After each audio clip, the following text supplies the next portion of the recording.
আসসালামু আলাইকুম প্রিয় শিক্ষার্থীরা, তোমাদের মেডিকেল ভর্তি পরীক্ষার রেজাল্ট দিয়ে দিল। কাট মার্কস আসলে অনেক বেশি, 74.5। আমরা বলেছিলাম যে আসলে কাট মার্কস যে প্রশ্ন হয়েছে সেখানে 70 এর নিচে নামা কোনোভাবেই সম্ভব না, 70-র উপরেই থাকবে। তো দেখো কাট মার্ক কিন্তু 74.5 হয়েছে। আসলে অনেক বেশি, অনেক বেশি।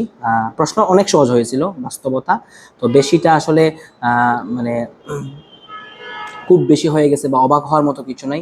প্রশ্ন আসলে অনেক সহজ হয়েছে। তো তোমরা যারা মনে করেছিলা প্রশ্ন কঠিন হয়েছে, আসলে তোমাদের প্রিপারেশনের মধ্যে একটু হলে ঘাটতি ছিল, সেটা হচ্ছে তোমরা হয়তো মূল বই ভিত্তিক পড়ো নাই, কারণ প্রশ্নগুলো কিন্তু মূল বই থেকে এসেছিল।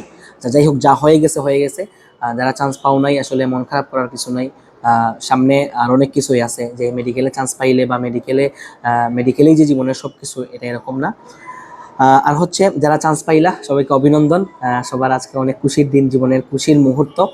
যে ফার্স্ট হয়েছে জাহাঙ্গীর আলম শান্ত মেবি, সে হচ্ছে আমাদের এনজাইমের মেডিকেল এডমিশন ব্যাচ নাই, আমরা শুরু করে নেই এখনো, সামনের বছর শুরু করবো ইনশাল্লাহ। আসলে আমরা দাবি করবো না যে আমাদের এখান থেকেই ফার্স্ট হয়েছে, তোমাদের তো অনেক কোচিং মাশাল্লাহ অলরেডি দাবি করেই বসেছে। যাই হোক, তবে আমরা একটা মজার জিনিস দাবি করি, সেটা হচ্ছে জাহাঙ্গীর আলম শান্ত কিন্তু আমার কলেজের ছোট ভাই। তো আসলে এই মজার দাবিটা করলাম আর কি। যাই হোক, তাকে অসংখ্য মানে তার জন্য অনেক অনেক শুভকামনা, অভিনন্দন ছোট ভাই। আর হচ্ছে কাট মার্কস বা 74.5 এর ভিতরে যারা চান্স পাইছো সবাইকে অভিনন্দন।